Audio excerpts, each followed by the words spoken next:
नमस्कार, श्री स्वामी समर्थ। मी सारिका भक्ती विश्वमध्ये तुमचे मनापासून स्वागत करते।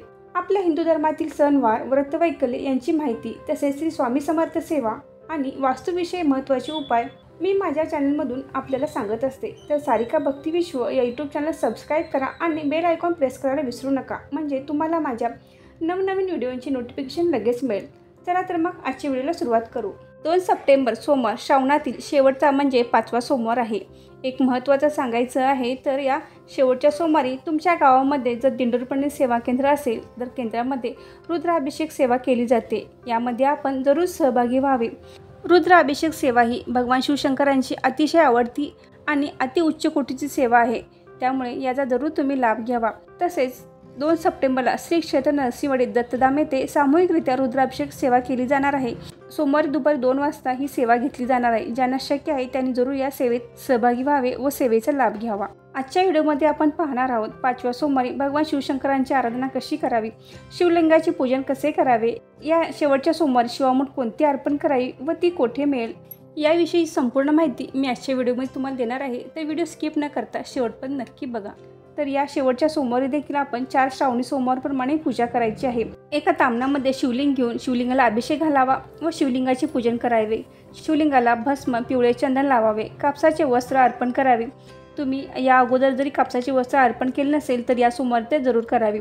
शेवटचा सोमवार आहे तर या सोमवारी जास्तीत जास्त बेलपत्र अर्पण करावीत। त्याप्रमाणे पांढरी फुले, धोत्र्याचे फूल, कण्हेरीचे फूल शिवलिंगाला अर्पण करावे। सर्व अर्पण करत असताना स्त्रियांनी नमः शिवाय या मंत्राचा किंवा ओम नमः शिवाय या मंत्राचा जप करावा, किंवा तुम्हाला शिव अष्टोत्तर नामावली येत असेल शिव अष्टोत्तर नामावलीचे हे पठण करावे। या दिवशीची जी शिवामूठ आहे ती सातू आहे। बऱ्याच मैत्रिणींना आपल्याला सातू हे धान्य कसे असते याविषयी माहिती नाही। तर सातू हे धान्याचे उत्पादन महाराष्ट्रात होत नाही, त्यामुळे याविषयी आपल्याला माहिती नाही।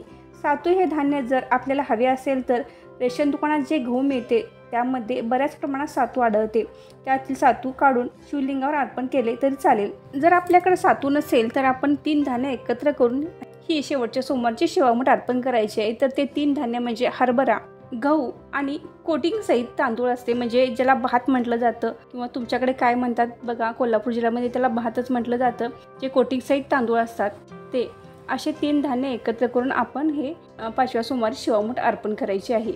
आता ह्या शिवामुठीचं काय करायचं तर आपण जी शिवामूठ अर्पण केली आहे ते निर्माल्यात न टाकता ही शिवामूठ अर्पण केली दुसऱ्या दिवशी काढून ती वाळवावी व त्यामध्ये थोडी वाढ करून आपण कोणाला तरी ती दान करावी। ही शिवामूठ अर्पण करता असताना शिवा शिवा महादेवा माझी मूठ ईश्वरा देवा, नंद जावा धीर भावा, नावडतीची आवडती करे देवा असे म्हणावे व शिवामूठ अर्पण करावी। उजव्या हातामध्ये शिवामूठ घ्यावी व डाव्या हाताने त्या मुठीवर पाणी सोडावे व ती शिवामूठ शिवलिंगावर अर्पण करावी। शेवटचा सोमवार आहे त्यामुळे जरूर या दिवशी रुद्राभिषेक करावा।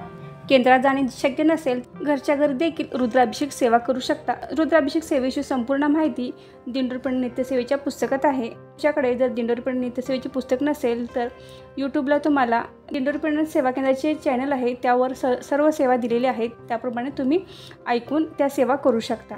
तुमच्याकडे पुस्तक असेल तर तुम्ही याप्रमाणे रुद्राभिषेक सेवा करावी। शिव महिमा स्तोत्र 1 वेळा, गणपती अथर्वशीर्ष 1 वेळा, राम रक्षा स्तोत्र 1 ते 9 ओव्यापर्यंत 1 वेळा। त्यानंतर आपण रुद्राध्याय म्हणायचं आहे। नमक चमक सहित संपूर्ण वाचन 1 वेळा करायचे आहे।